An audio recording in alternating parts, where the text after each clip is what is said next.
Muito boa noite, sejam todos muito bem-vindos para mais um episódio do ConservaCast. E hoje eu recebo ele, que é economista, filósofo, autor e também empresário. Foi candidato a deputado estadual e vereador aqui em São Paulo. Ele, Paulo Cogos. Muito bem-vindo, Cogos, ao ConservaCast. Muito obrigado por nos conceder o privilégio, de te entrevistar aqui no nosso podcast. Eu que agradeço a honra de estar aqui no ConservaCast, Welton. Parabéns também pelo seu trabalho em prol da direita.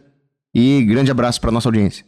Cogos, gostaria de tratar inicialmente com você em relação ao que aconteceu essa semana aqui no domingo na Avenida Paulista, que foi a questão dessa manifestação em relação à anistia, né? Como você enxerga aí essa manifestação?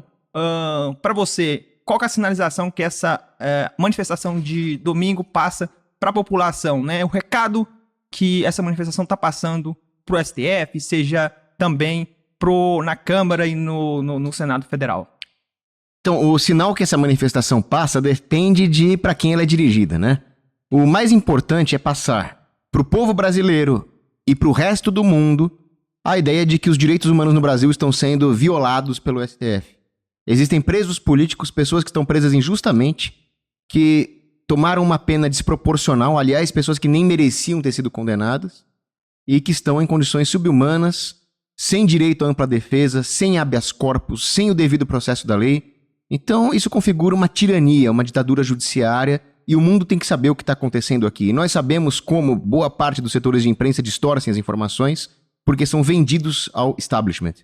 Então, é preciso que o povo assuma o papel de dizer ao resto do mundo o que está acontecendo. Esse é o principal recado, não é uma manifestação político-partidária e ideológica.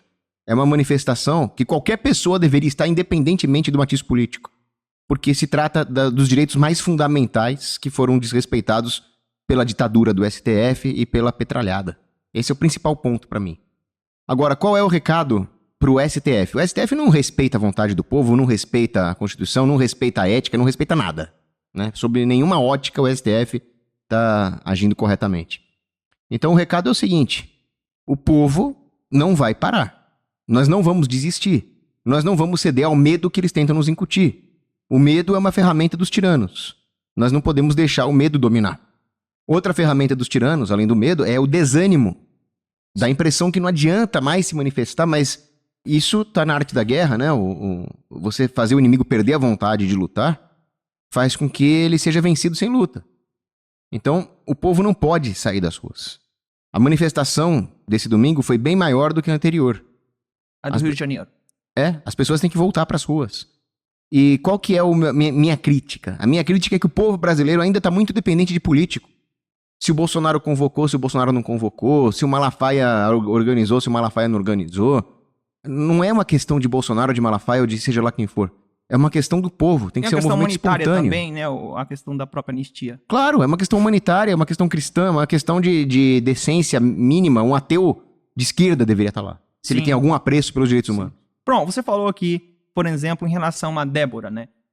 Falou também da quantidade de gente que tinha na manifestação. Você acha que a manifestação foi aquilo que, de fato, a direita gostaria que fosse, né? Eu falo em questão de números, teve números expressivos. Estou te perguntando isso porque alguns portais de notícias aí falaram, né, que segundo a USP teve, salvo engano, 44, 45 mil pessoas. Como que você enxerga isso? Tinha mais gente? Estava lotada? Estava flopada? Como que estava a manifestação? 45 mil pessoas tinha em um quarteirão. A manifestação foi bem maior do que isso. Então, do ponto de vista das narrativas, teve muita gente. Politicamente foi uma vitória. Estava lotado. A Paulista estava verde e amarela. Agora, do ponto de vista do que deveria ter sido, eu acho que está vazio. Pelo seguinte, o Boulos, o PT, são incapazes de mobilizar 1% do que tinha lá. Então, politicamente, uma vitória da direita. Tem uma forma de comparação que teve uma manifestação anterior da esquerda e teve agora essa manifestação que demonstra, dá pra gente fazer uma comparação entre o que eles conseguem levar e o que a direita consegue levar, esse paralelo, né? Sim, a comparação é muito simples. Quem tem interesse em calcular o movimento são os empresários, a iniciativa privada que vende coisa. Então eu estava conversando com o dono de uma choperia muito famosa ali na região da Paulista. Ele falou que quando teve a manifestação do Boulos, foi 2 pessoas lá tomar chopp. Sim. Agora, eu fui nessa choperia, tava lotado. Tinha que ficar esperando vagar pra poder sentar e tomar um chopp lá. Então, o dono do bar calcula isso, a demanda dele. Ah, Então, assim, teve muito mais, a direita mobiliza muito mais. Só que, por que eu acho que ainda é pouca gente? Porque a hora que você tem a Débora dos Santos, uma mulher inocente, injustamente condenada a 14 anos de prisão, era pra estar todo mundo na rua, era pra indignação ser total e geral. Isso é inaceitável. Quando o direito de um inocente é tolhido, o direito de todo mundo tá ameaçado. Então, é aquela coisa. Uma vez eu li um livro do Sandel, sim. nem gosto dele, mas o livro dele tem uns dados interessantes. Que ele falou, olha, 97% das pessoas comprariam uma calça jeans novinha e pulariam na lama pra salvar uma criança que tá se afogando e estragando toda a calça.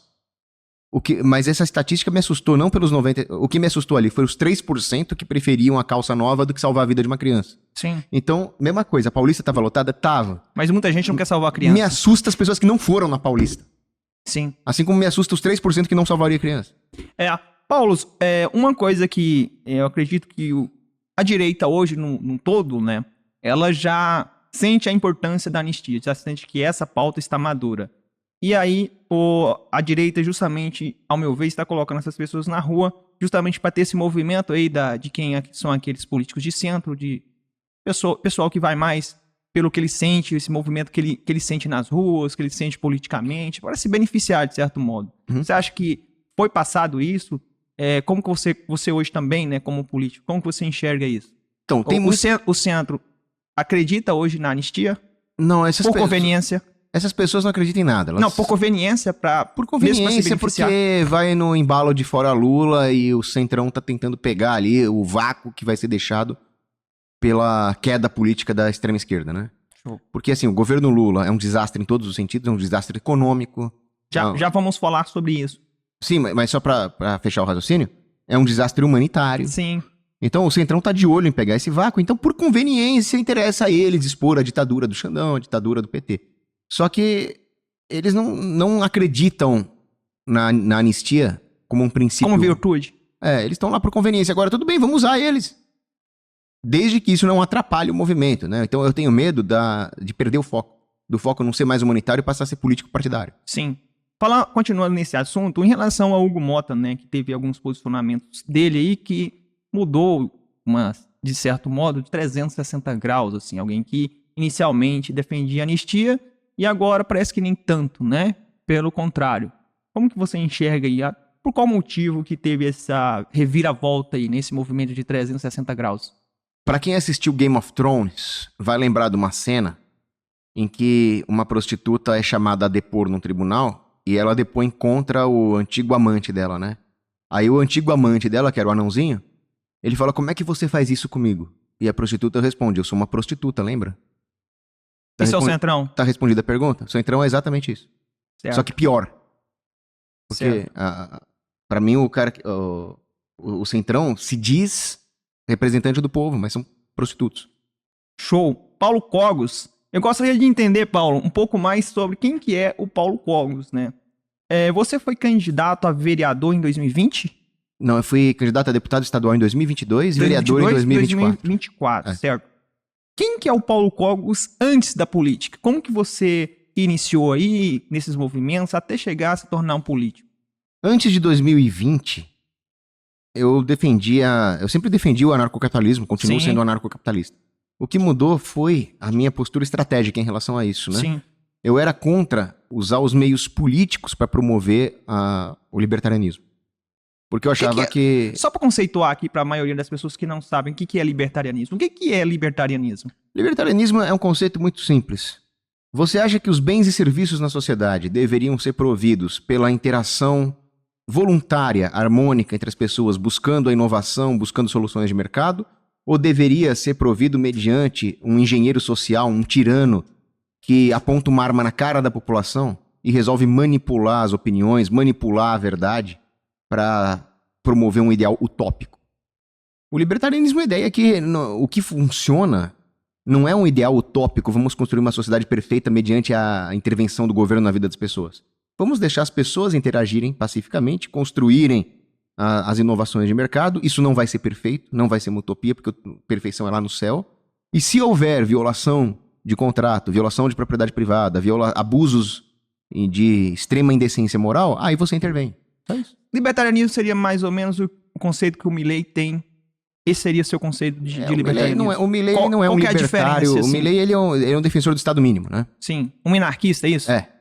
Isso. Então, o que o minarquista defende? Ele defende que, justamente, a sociedade funciona quando existe propriedade privada e respeito aos contratos. E aí essa seria a função do Estado. Sim. O Estado não está lá para dar saúde, educação, transporte, lei Rouanet, subsidiar setores da economia. O Estado é só para fazer cumprir os contratos, defender as fronteiras, punir os malfeitores. Muito bem, parece uma postura muito interessante. E realmente essa é a função da coerção. A violência, porque vamos lá, Estado é violência pura. A violência não pode ser usada para fazer política econômica. Não se pode apontar uma arma na cabeça do empreendedor para fazer ele se comportar da maneira como o ideólogo X ou Y defende. Violência é para ser usada contra pessoas violentas, desordeiras. Ponto. Agora, qual o problema do minarquista? Ele acha que esse uso da violência, esse julgamento de quando usar violência tem que ser um monopólio estatal. Aí eu me pergunto, por que o monopólio estatal seria justo no emprego da violência? Por que ele não usaria a violência para se expandir? Certo. Ele usaria. Sim. Então, o ideal é que haja uma concorrência em agências que provejam esse serviço de defesa e justiça. Maravilha. Retornando aqui aonde nós estávamos, antes de entrar na questão do conceito de libertarianismo, né? Estava falando justamente em relação ao Paulo Cogos. Você iniciou falando lá sobre quando você iniciou nos movimentos, né? Então, a minha ideia era, não se mistura com política, não se mistura com essa gentalha. Vamos só discutir a teoria libertária até convencer o povo e formar uma massa crítica. Só que, justamente, o Estado ele não se limita a coagir a população e intervir na economia. Ele também usa o poder político para manipular a opinião da população através de propaganda e operações psicológicas, psyops.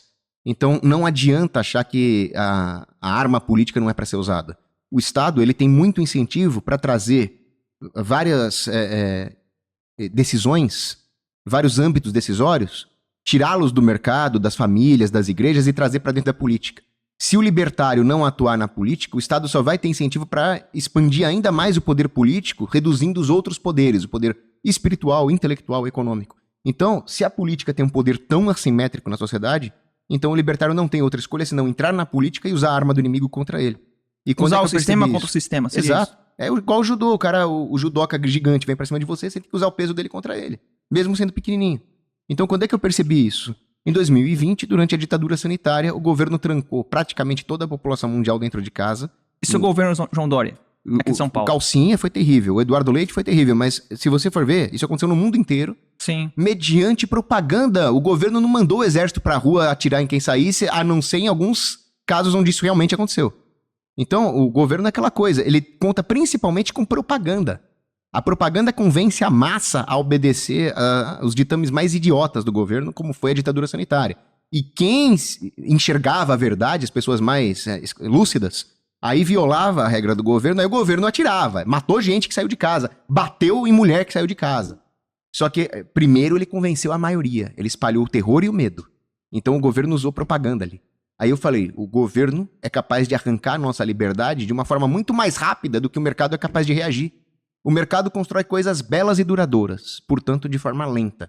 O Estado destrói de forma rápida.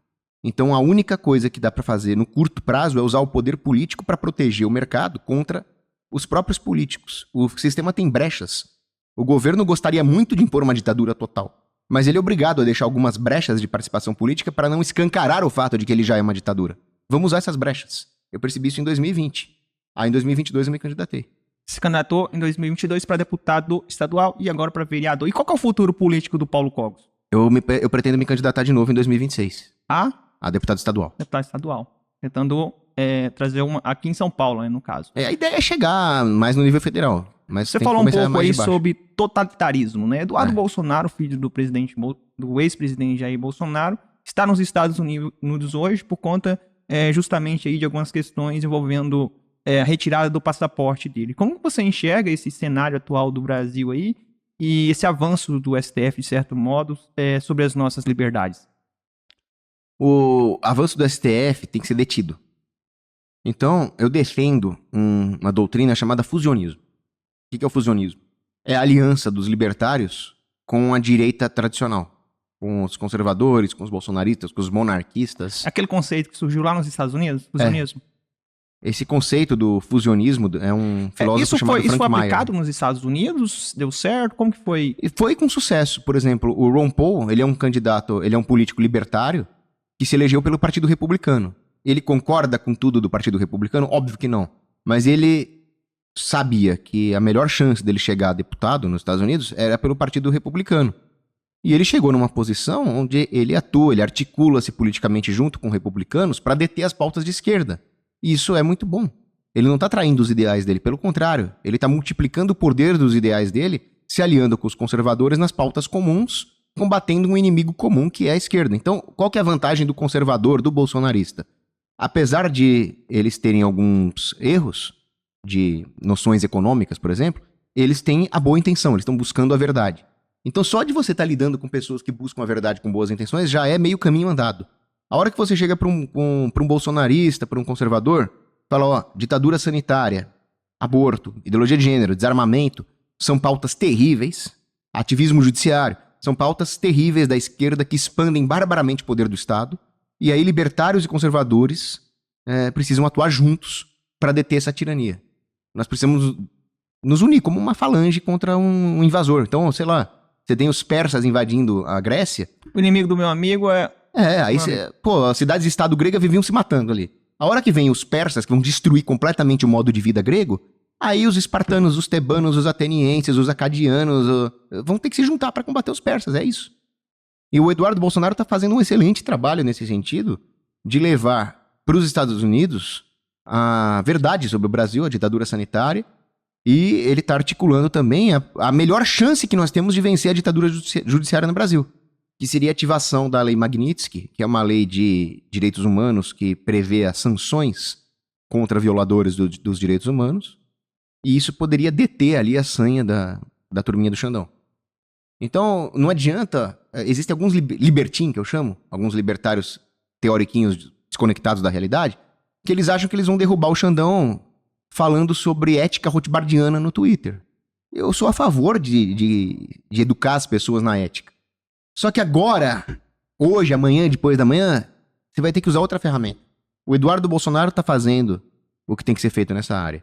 Porque senão, o Xandão vai tirar a sua liberdade de escrever sobre ética rothbardiana no Twitter. Certo. Você falou aqui sobre o Eduardo, e essa questão também do ativismo judicial, e também a gente vê que tudo isso, anistia Eduardo nos Estados Unidos, tem a ver também com Bolsonaro, possivelmente, né, que é o que tudo indica, pelo menos é o que está aparecendo, estão tentando fazer de tudo para prendê-lo. Uhum. Como que você enxerga todo esse movimento aí? Como que a direita vai andar nesse sentido? O Alexandre de Moraes vai continuar avançando? Gente na rua vai fazer com que o STF, de certo modo, recue um pouco? Por exemplo, o ministro Fux, aparentemente, em algumas coisas, ele divergiu ali do ministro Alexandre de Moraes. Como que você enxerga esse movimento do Fux em relação a tudo isso? Aparentemente, a questão, por exemplo, da anistia, a própria questão da Débora, ela furou a bolha da direita, porque muitas pessoas começaram a se posicionar em relação à anistia, algo que a gente não via há talvez 3, 4 meses atrás, né? Pessoas que estavam fora dessa bolha política da direita, digamos assim. Como você enxerga esse cenário hoje no Brasil? Então, o recuo do Fux é a prova de que a mobilização política popular funciona. Por quê? Porque o Fux, ele não tem apreço nenhum pela Débora, ou pelos direitos humanos, ou pela liberdade. Isso foi demonstrado na ditadura sanitária, onde ele ficou completamente contra o povo. Só que agora o Fux está, de forma até positivamente surpreendente, adotando uma postura contra o Xandão. Por quê? Porque ele está querendo salvar a própria pele. Ele percebeu que existe uma pressão popular e internacional, e ele está vendo aí que é melhor se proteger de alguma forma. É aquela coisa, né? Alguns alemães resolveram ficar mais moderados quando eles perceberam que ia ter um Nuremberg, né? Você acredita que esse recuo do Fux, de certo modo, também pode ser pelo fato dele enxergar que no futuro, lá 2026, pode ser que a direita tenha uma maioria e como ele se aposenta enquanto ministro do STF nessa próxima legislatura, após 2026, ele, de certo modo, perderia essa blindagem do STF também ou não? Como que você vê isso? Eu acho que mais do que isso, ele tá com medo realmente do Magnitsky da vida. Então, não que o STF tenha algum apreço pela manifestação popular, mas a manifestação popular impõe pressão no Senado impõe pressão na comunidade internacional e isso indiretamente afeta o STF. Então, é preciso que tenha uma combinação das armas aqui, martelo e bigorna. Você tem que ter o povo nas ruas e você tem que ter o trabalho que, por exemplo, o Eduardo Bolsonaro está fazendo no âmbito internacional. Articulação no Senado, importante também. Por exemplo, partidos como o Essencial. PSD. Essencial.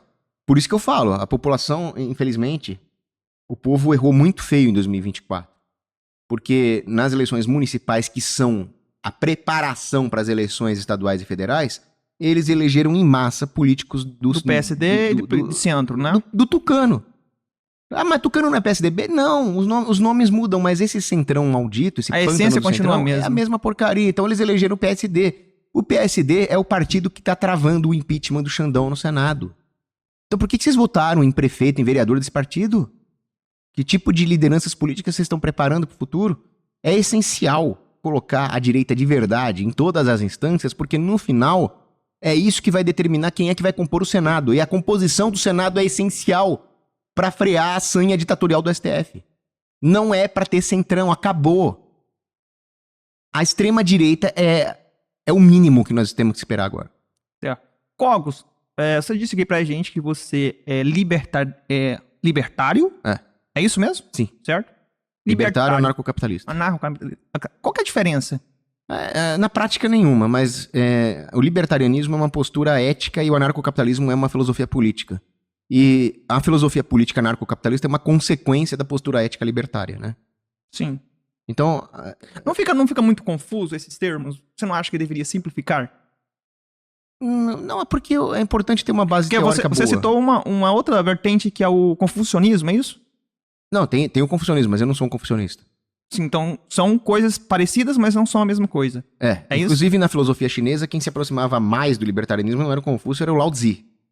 Eu recomendo a leitura do Lao Tzu para quem quiser pegar umas raízes libertárias na China antiga, né? Mas o grande ponto é o seguinte. Antes de tudo, eu sou um cristão. Sim. Então, no cristianismo, nós temos uma meta-ética cristã, que é qual é o objetivo de tudo. No final, qual é o sentido da existência? É conhecer, amar a Deus e servi-lo, para poder ir para o céu. Agora, como é que você faz isso? Aí, na filosofia cristã, na ética cristã, você vai ter Santo Tomás de Aquino falando, por exemplo, da ética das virtudes. Nós precisamos fazer com que as pessoas sejam virtuosas até chegar na máxima virtude, que é o amor, a caridade. Só que a liberdade é uma condição essencial para as virtudes. Então, o libertarianismo é uma postura ética que vai dizer o seguinte: se não houver liberdade, não existe verdadeiro crescimento nas virtudes. Sim. Então, nós precisamos deixar com que as pessoas tenham a virtude de escolher quem vai liderá-las, escolher quem vai ser a governança. Porque se elas esperarem tudo do Estado, elas não vão ser virtuosas. Então, o libertarianismo é a ética que promove a virtude. Qual a consequência lógica do libertarianismo em filosofia política? É o anarcocapitalismo. Por quê? Porque se as pessoas forem livres para escolher como elas vão se defender e como elas vão prover justiça, você vai quebrar o monopólio do Estado nesses dois setores. Isso é a própria definição de anarcocapitalismo. Perfeito. Cogos, eu gostaria de falar um pouco mais sobre a questão do movimento libertário, né? Libertário aqui no Brasil. Como que anda hoje o movimento libertário aqui no Brasil? Vou perguntar algo que fazer até uma provocação, porque parece um contrassenso, né? Você falou aqui que a gente está usando o sistema contra o sistema. Por exemplo, um libertário teria possibilidade de a gente criar, por exemplo, no Brasil, um partido libertário? Eu sou a favor de criar um partido libertário. E por que essas pessoas não estão se articulando em relação a isso, né? Porque hoje, usando a lógica que você nos disse de usar o sistema contra o sistema, hoje você só pode se candidatar se você tiver um partido político, certo? Pois é. Então, como que funciona isso na visão do libertário? Eu vou usar um partido político próprio, eu vou utilizar um partido, digamos assim, do sistema, um partido já existente, para mim fazer a minha própria política, tendo liberdade dentro do partido e não indo conforme as determinações partidárias. Aquela coisa, você tem um inventor dentro do departamento de Research and Development de uma empresa. Primeiro ele vai usar o laboratório da empresa grande, depois ele vai abrir a sua própria empresa. Então, em partido político, é a mesma coisa. Hoje nós temos alguns partidos no Brasil que permitem a manifestação política de setores libertários. Com todos os defeitos que União Brasil tem, como todo partido tem defeitos, União Brasil é um partido que acolheu libertários. Sim. Então, por que não usar a estrutura da União Brasil? Ótimo. Existem pessoas trabalhando, por exemplo, para o Partido Conservador. O Bernardi, por exemplo. Eu sou a favor de existir um Partido Conservador no Brasil. Existem outras pessoas como o André Rufino, que tentaram montar um partido libertário no Brasil. E o André Rufino é um sujeito bem intencionado, apesar de eu ter algumas pequenas divergências com ele. Ele quis fazer um trabalho sério. Infelizmente, algumas pessoas entraram no Partido Libertário e estragaram o rolê. Mas a iniciativa do André Rufino é uma iniciativa que deveria ser imitada. Então, hoje, o libertário tem que atuar onde ele puder. Se é na União Brasil, na União Brasil. Se é no Partido Conservador que vai surgir, que seja. Mas o ideal é que haja um partido libertário sério. Um partido libertário sem corrupção, sem perder o farol da liberdade de vista, né? E aí tem que ter esse partido, tem que ter juiz libertário, tem que ter conselheiro tutelar libertário, tem que ter militar libertário, policial, funcionário público, professor de universidade, professor de criança. Nós temos que ocupar os espaços, senão nós vamos deixar só os comunistas ocuparem os espaços. E eles já fazem isso é Gramsci, hegemonia cultural. Vamos fazer o contrário do Gramsci, vamos preencher os espaços com pessoas libertárias bem intencionadas. E essas pessoas, elas não podem receber, não podem ser as depositárias da esperança do povo. Sim. Nós temos que colocar as pessoas lá dentro dos espaços e entender que isso não é o suficiente. Se não houver um mecanismo de pressão popular, de correção vinda de baixo para cima, pode ter certeza que os melhores vão se corromper também. O poder corrompe. Então você coloca o cara lá dentro como um espião infiltrado, um comando infiltrado, mas não muda o fato de que quem conquista o território é a infantaria. Todo exército tem os seus comandos e espiões infiltrados no território inimigo. Mas quem conquista o terreno é a infantaria convencional, é o povo. Certo. Falando aqui em relação ao povo, como que os libertários estão se organizando hoje para levar, não só para as pessoas que estão à frente desses movimentos, mas para colocar isso de uma forma cultural para a população? Porque, salvo engano, o Milei, ele fez um trabalho de base, de certo modo, e você me corrija se eu estiver errado, falando sobre a questão econômica justamente na Argentina, que era um lugar que a principal questão do argentino naquele determinado momento era a pauta econômica, né? Então ele, vamos dizer assim, o Milei surgiu no momento certo para o libertarianismo, na hora certa. Você enxerga que isso pode existir no Brasil e na América Latina aqui como um todo? Como que tá essa questão? No Brasil, o libertarianismo só vai vingar a hora que ele romper a bolha midiática. Isso vai depender da decência dos formadores de opinião. O que aconteceu na Argentina? Primeiro, a Argentina estava massacrada pelo peronismo. O peronismo estava lá desde o Perón. As pessoas queriam algo novo. São 70 anos desses desgraçados lá. E na sua última fase aí, com os Kirchner, com o Alberto Fernandes, a Argentina estava depauperada mesmo. Aí o que aconteceu? O pessoal chamou o Milei para os programas de rádio mainstream, que já eram com a bolha rompida, com o objetivo de ridicularizar o Milei.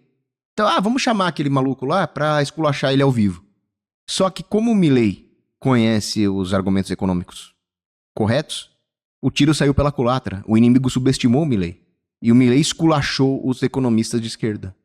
E isso ganhou o coração da população argentina, que não aguentava mais. Então, mesmo que a população argentina não seja, na sua maioria, libertária no estrito senso, com formação intelectual libertária, eles falaram, não, esse cara tá certo. Votaram no Milei e ele tá fazendo mudanças estruturais na economia argentina que vão ter resultados bons. Mesmo que ele não esteja fazendo aquilo... Eu acho que ele não está sendo suficientemente libertário. Podia ter feito mais. Mas, assim, comparado com o que tinha antes, melhorou demais. E a população tá vendo isso. Então, deram sorte de furar a bolha logo no começo. Sim. No Brasil, infelizmente, não tá tendo. Só essa questão da Argentina que você citou aqui. A gente sabe que o jovem, ele tem muita... sempre que algum tipo de revolução, entre aspas, algo que, por exemplo, do Milei, né, foi algo que é um ponto de inflexão, digamos assim, algo disruptivo. Aconteceu na Argentina. Isso teve a influência do jovem, pelo que me consta. Você acha que o Brasil, a direita no Brasil, está pecando em tais movimentos que faria com que o jovem entrasse na política, por exemplo, comunicar mais com o jovem? O libertarianismo hoje conseguiria no Brasil comunicar com o jovem? Consegue. O potencial existe e é enorme. Só que qual é o problema? O libertarianismo não está organizado no Brasil. Por exemplo, na manifestação a favor da anistia, que é uma pauta totalmente libertária, quer dizer, você soltar uma inocente como a Débora dos Santos é o mínimo que você espera de um libertário. Como é que um libertário não se mobiliza contra uma prisão política, né? Só que na manifestação, praticamente todo mundo lá era bolsonarista conservador. Libertário lá era 2 rodinhas de meia dúzia de pessoas. Todos amigos meus. Cadê os libertários? Era pra ter uma massa libertária lá. Era pra eles sustentarem a pauta. Você acha que falta um pouco mais do libertário na política? Falta na formação das bases, falta nas manifestações de rua. Não tem um caminhão, um carro de som libertário. Era pros libertários fazerem uma vaquinha e pegar um carro de som. O libertário ainda peca, na sua visão, na questão de levar sua mensagem.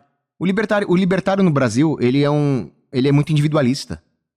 Então ele falou, não, mas nós somos libertários, nós somos contra o coletivismo, somos individualistas mesmo, mas pelo amor de Deus.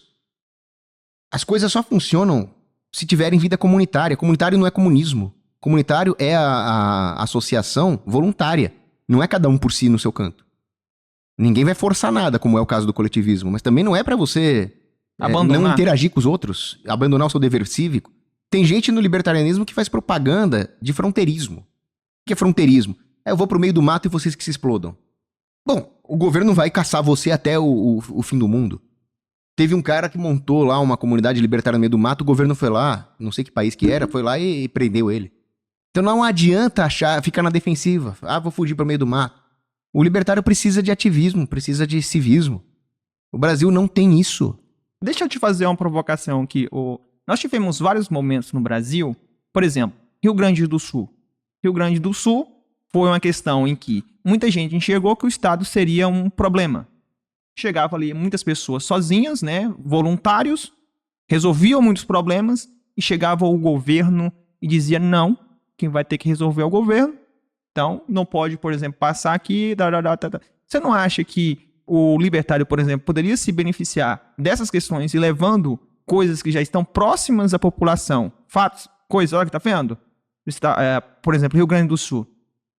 Aqui, o governo não deixa a gente, por exemplo, ajudar. Perfeito. Você não acha que o libertário poderia se aproveitar, de certo modo, dessas questões e falar, olha só, é por isso que o Estado é um problema? Como você enxerga isso? Então, o que você falou é perfeito. A sua visão foi no ponto.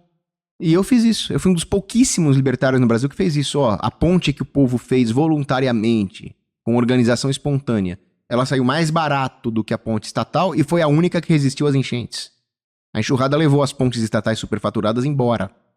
O povo fez caridade voluntariamente e o Estado atrapalhou, falando, você tem licença para vir com caminhão aqui? O Estado só encheu o saco. Os militares que o Estado mandou lá ficaram fazendo showzinho, colocando 500 mamador de teta lá para fazer um trabalho que 2 caras podiam fazer, gastando dinheiro enorme, e no final acabaram se afogando e tendo que ser resgatado por civis. Quem protegeu o povo não foram os militares nem a polícia, foram os CACs.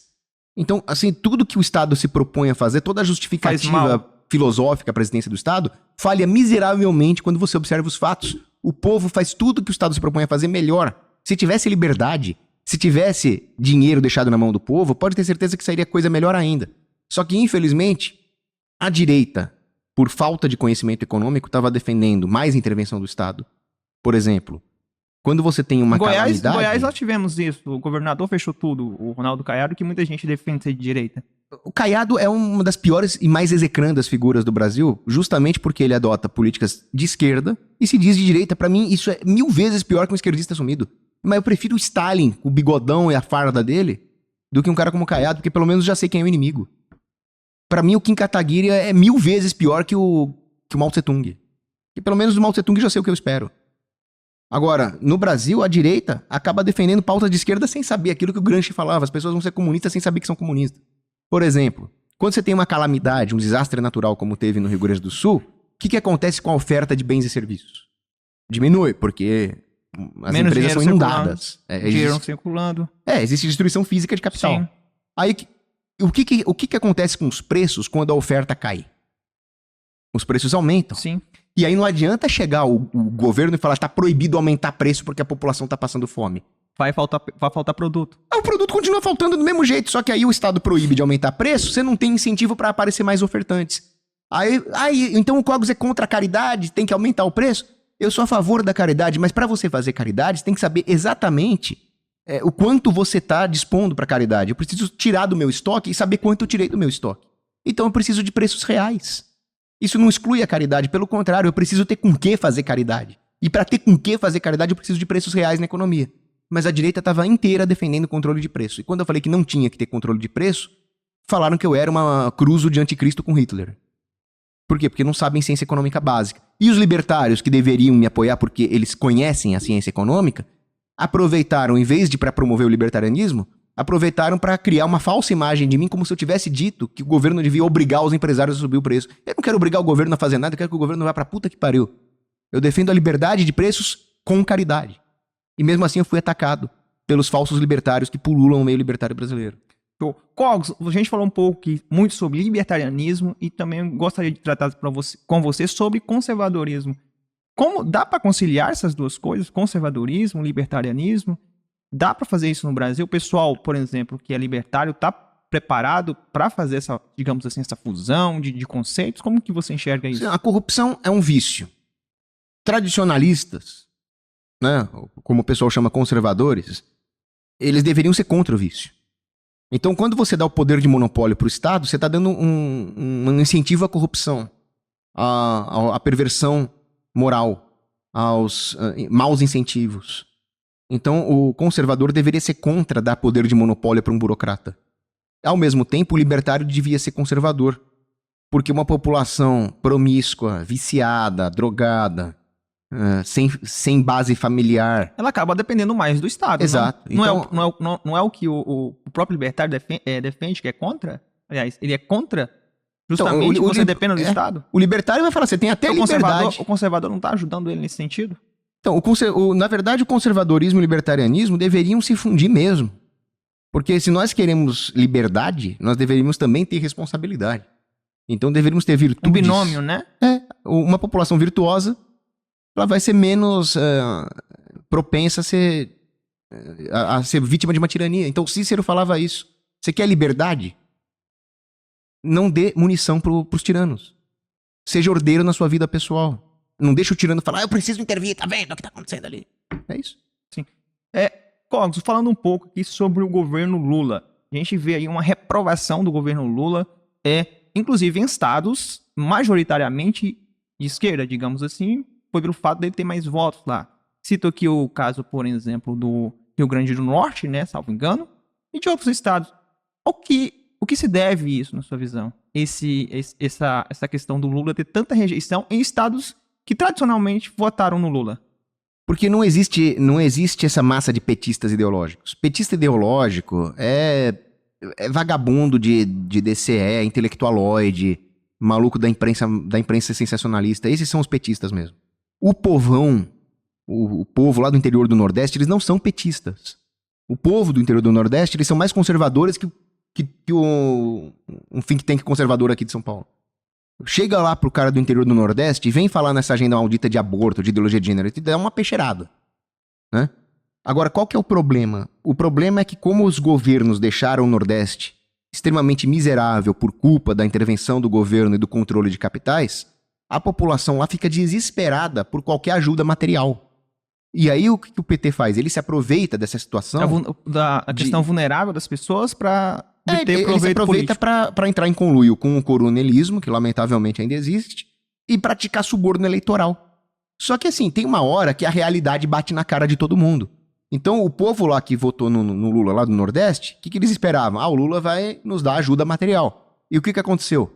Prometeram picanha e não tem nem ovo.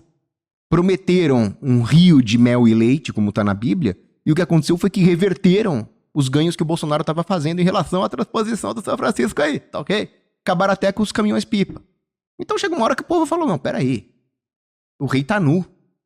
O governo Lula é um desastre, o Lula odeia pobre. Lula gosta de banqueiro. Me permita fazer aqui uma pequena intervenção só pra gente fazer a seguinte pergunta. Você acha que muita gente que votou no Lula, inclusive lá no Nordeste, talvez também no Brasil inteiro, votou no Lula acreditando que aquele Brasil de 2002, 2006 retornaria? Estou te perguntando por quê.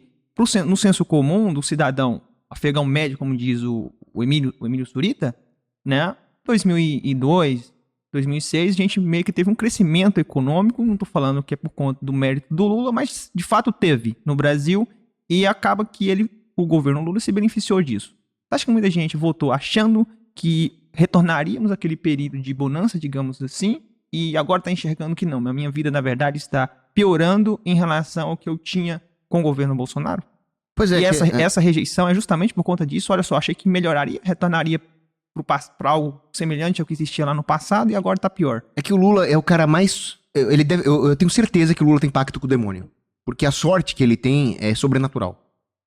Então o Lula assume o governo lá em 2003, numa época em que o mundo inteiro estava vivendo um boom econômico e se refletia no Brasil. Sim. Só que não era um boom econômico real, era fruto de política de expansão monetária, de subsídio ao crédito, que não era a produção de bens reais. Tanto que o mundo inteiro quebrou a cara em 2008.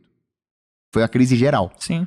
E depois disso, os governos continuaram insistindo nos mesmos erros econômicos de 2002, mas sem o capital que tinha sido acumulado pelas bonanças lá dos anos 90. Então, o que aconteceu? Foi crise atrás de crise.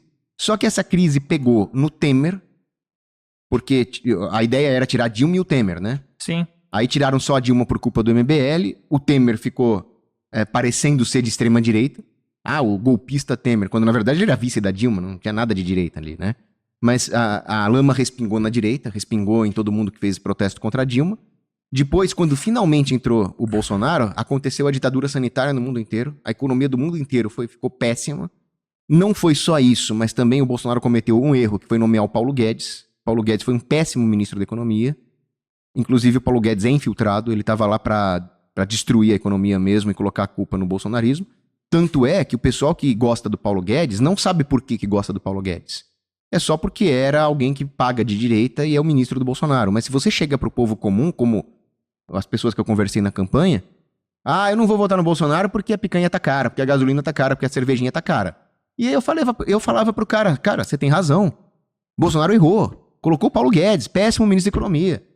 Só que eu te garanto, eu te juro, como economista e como cristão, que o Lula vai ser 1000 vezes pior. Eu te juro que o Haddad vai ser infinitamente pior que o Paulo Guedes. E não deu outra, mais uma previsão que eu acertei.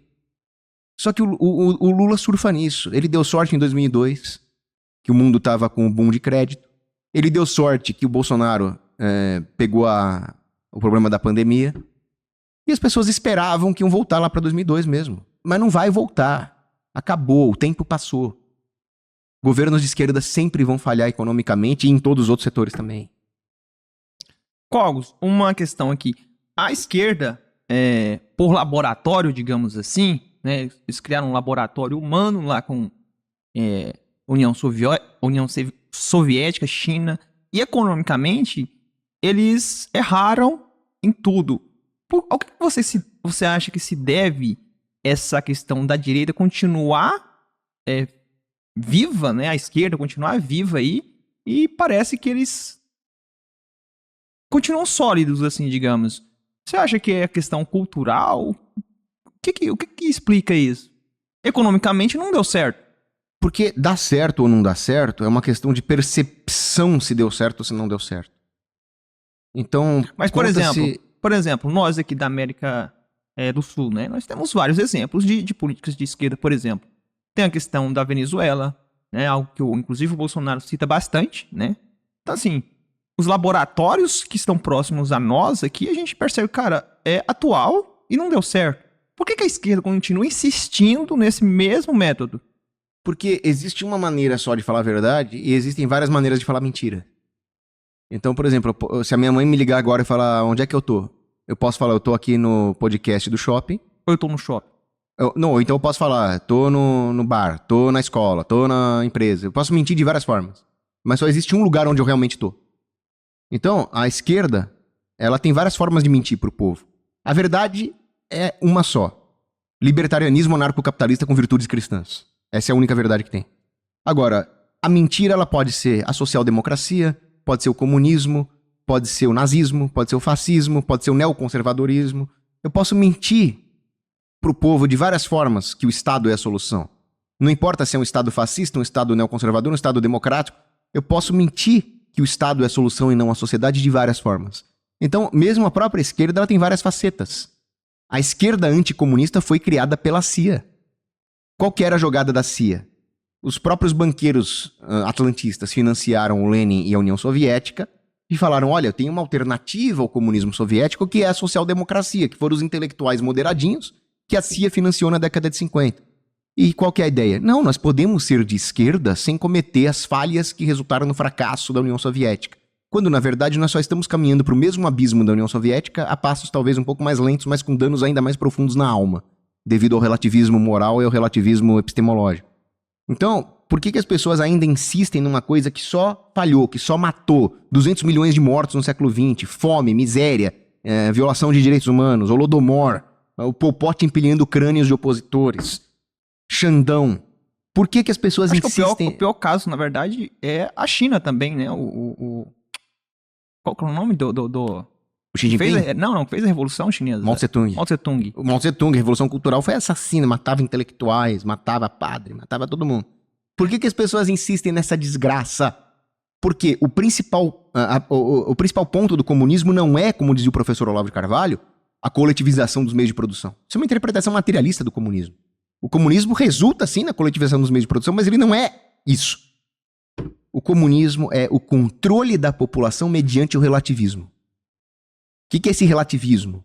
Olha, para você dizer que alguma coisa funcionou, não, depende do ponto de vista. Tudo Verdade é relativa, digamos Verdade assim. é relativa, moral é relativa, beleza é relativa. A gorda do cabelo azul é linda. Né? Você pode... Semente é estética também. Conceito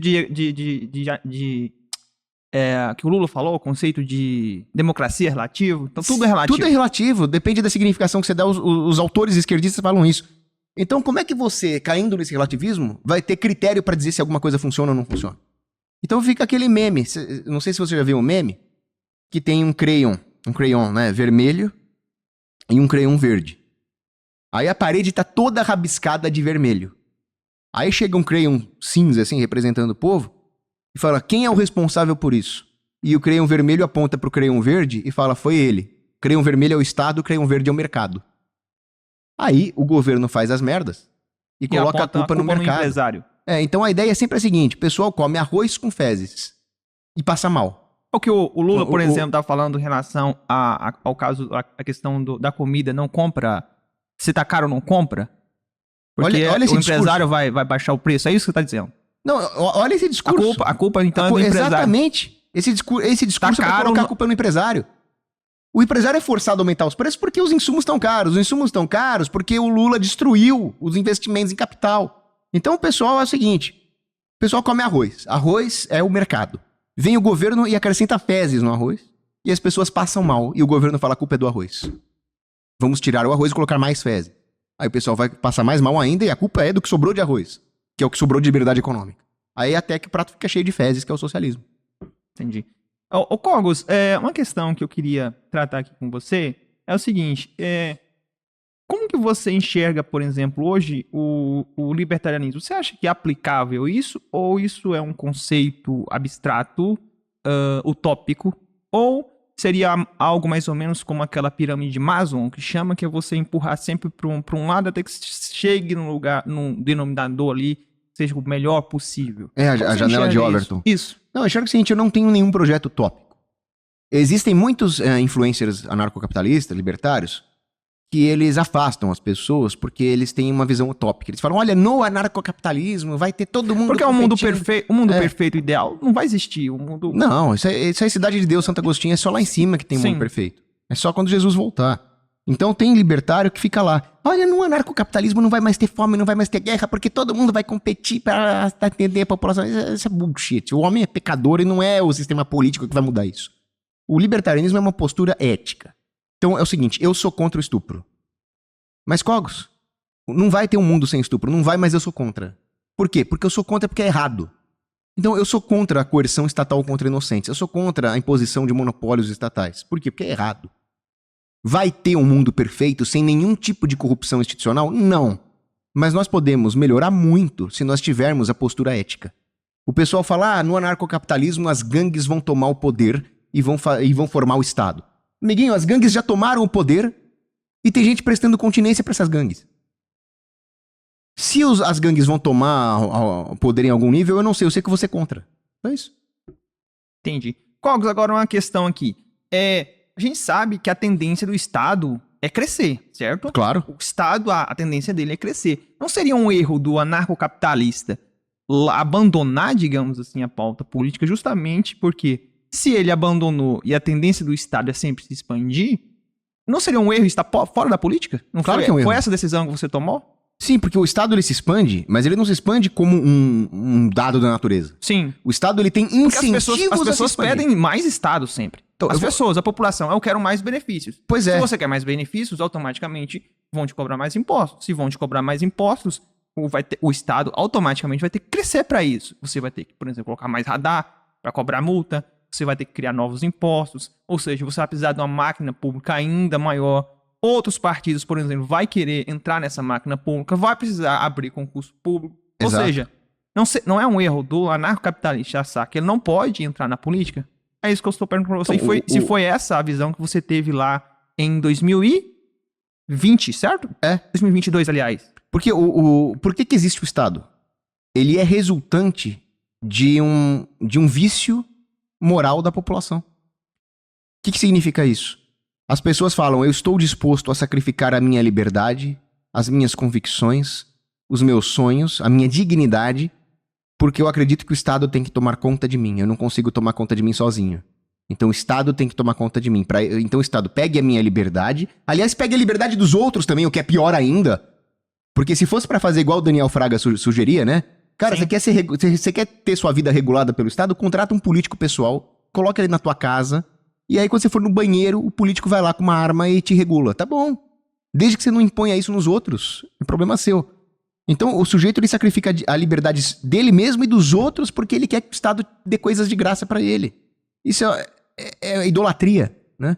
Então o Estado ele não é resultante de uma falha do mercado ou de qualquer coisa assim. Ele é resultante de um vício moral. E é esse vício moral que eu quero combater. No momento que as pessoas dão esse poder pro Estado, aí ele não tem limite, ele vai crescer sempre. Só que aí que tá o problema. O Estado, ele tem a tendência de crescer, não significa que ele vai crescer sempre. Sim.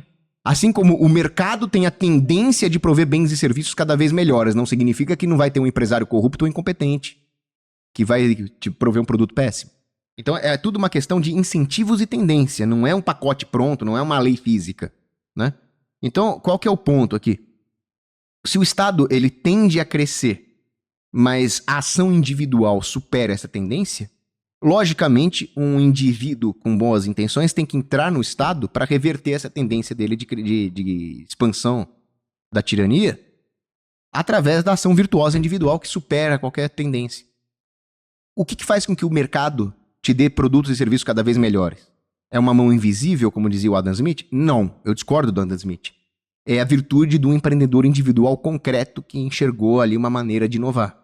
E essa inovação pode estar na política também.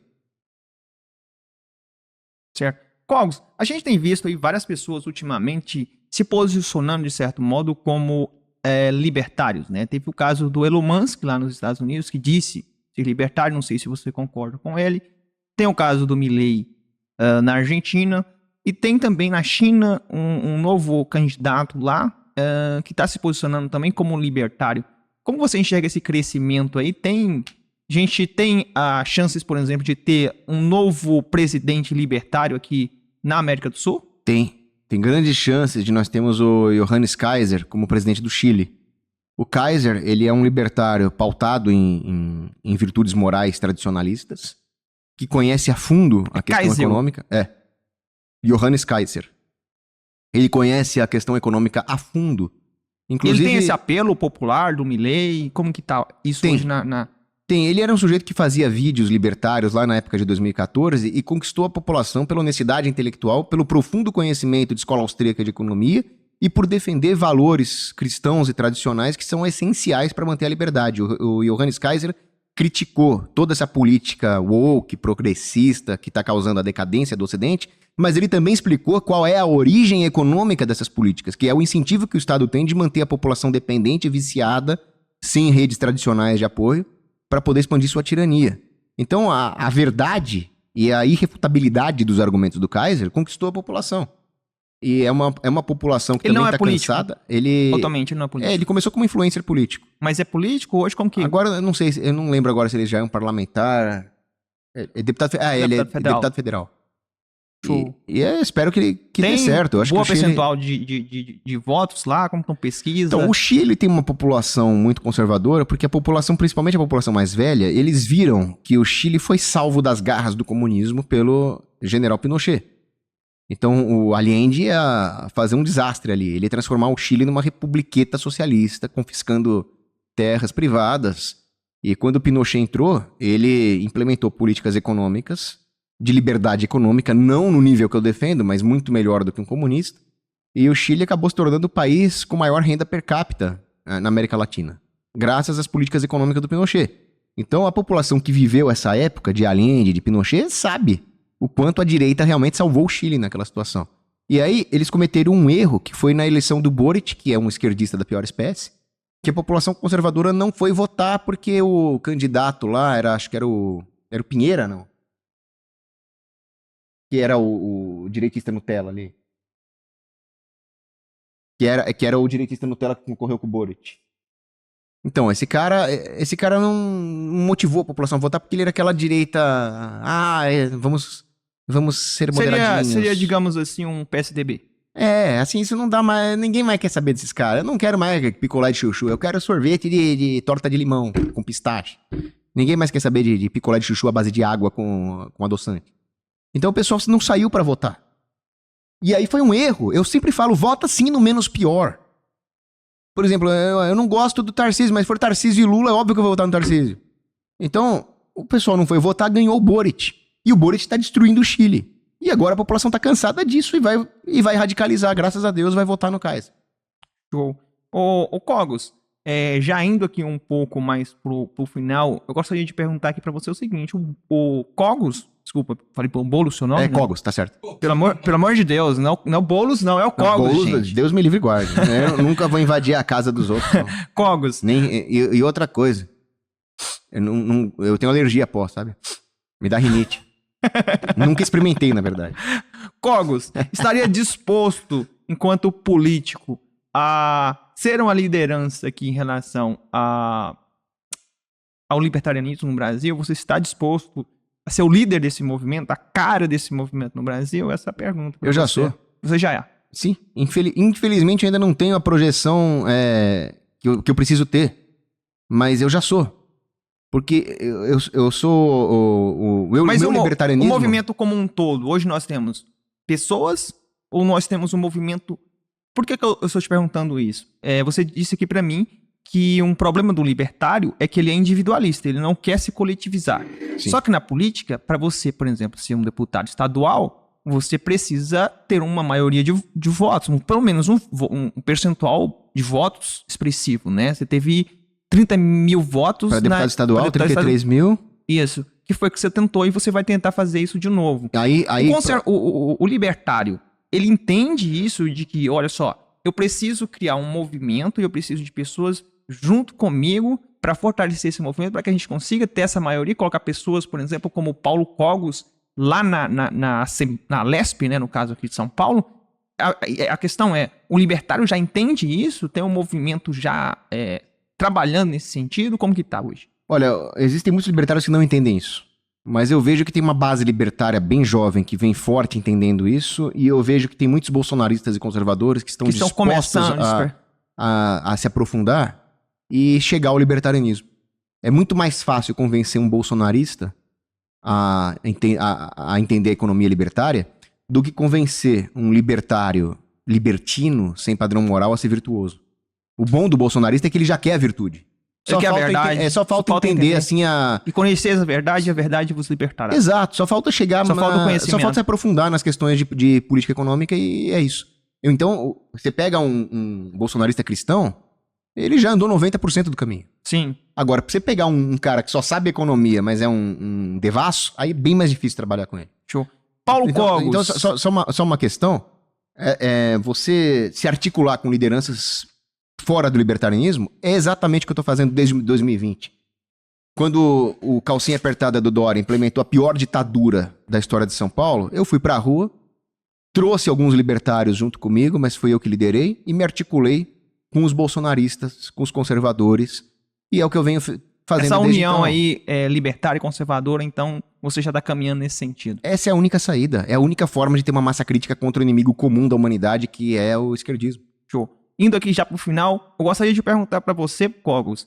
Eu vi aqui no seu perfil que você também é autor de um livro. Qual que é esse livro? E conta aqui pra gente como que a gente pode, inclusive, encontrar, né? E se você tiver, inclusive, aí para nos mostrar, e inclusive nos aprofundar aí sobre qual que é o pensamento do Paulo Cogos em relação a qual que é o livro, o que que você escreveu, na verdade, o seu livro? O livro se chama O Mínimo sobre Anarcocapitalismo.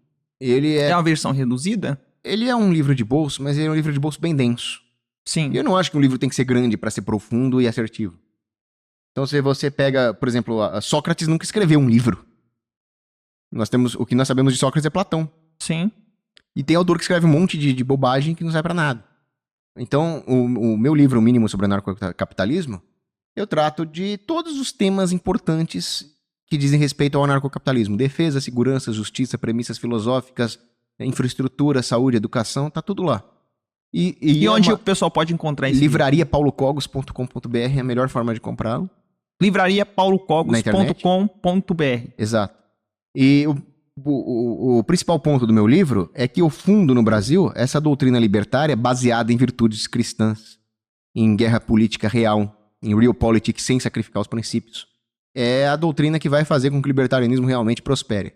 Você também tem um canal no YouTube chamado Ocidente em Fúria. Ocidente em Fúria. Né? O que você trata nesse canal do YouTube? Então, nesse canal eu falo de política, economia, filosofia, às vezes eu falo de teologia, às vezes eu critico algum filme, falo de alguma notícia.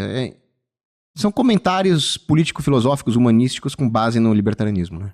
Se você quer conhecer o Paulo Cogos aí, você que está assistindo aqui no YouTube, né? Procurei Ocidente em Fúria, né? Exato. No YouTube. Paulo Cogos, a gente já está indo aqui para o final, né, do nosso podcast, mais de 1 hora aí de podcast, muito boa aqui a entrevista contigo. Eu gostaria que você deixasse aí, Paulo, uma mensagem para as pessoas do Brasil, pessoas aí para o futuro, daqui 10 anos, quem está assistindo aí o ConservaCast, poderia ver nessa mensagem aqui. Qual que é a mensagem que você quer deixar para hoje e para o futuro? Nunca deixa um político tirar de você o senso de dever de lutar, porque se direitos sempre têm contrapartida em deveres, você só vai realmente ter o seu direito à liberdade respeitado no momento que você assumir o dever moral de lutar pela liberdade. A hora que um político fala, não, deixa comigo, esse político é seu inimigo. Então, votem, coloquem o menos pior lá dentro, entendam que tem que ter gente na política Trabalhe lá pelo dentro. melhor e votem no menos pior se não existiu o melhor. Exato. Isso? Só que assim, não deposite a esperança neles. Votar no menos pior ou votar até em pessoas boas faz parte do seu rol de deveres como cidadão. Só que ele não para aí. A vitória vai vir através de Cristo e do povo. O político é só um meio. Show. Paulo Cogos, onde que o pessoal te encontra aí nas redes sociais? Twitter, Instagram, qual que é? Instagram é @oprópriocogos, @oprópriocogos, tudo junto. Cogos é K-O-G-O-S. No YouTube, o Elton falou, né? Ocidente em Fúria. E no Twitter, no X, eu tô num litígio lá na justiça pra reaver minha conta. Facebook não? O Facebook tem lá o meu perfil, mas é pequenininho. Pequeno, tá bom. Maravilha, pessoal. Então nós vamos ficando por aqui. Cogos, muito obrigado por essa entrevista Eu aqui. que agradeço, Elton. Foi um prazer. Gostei demais. Pra você que Deus nos abençoe a todos. Amém. E pra você que nos acompanhou até aqui, muito obrigado. E espero vocês no próximo episódio, tá? Então te vejo no próximo episódio, tá bom, pessoal? Abraço!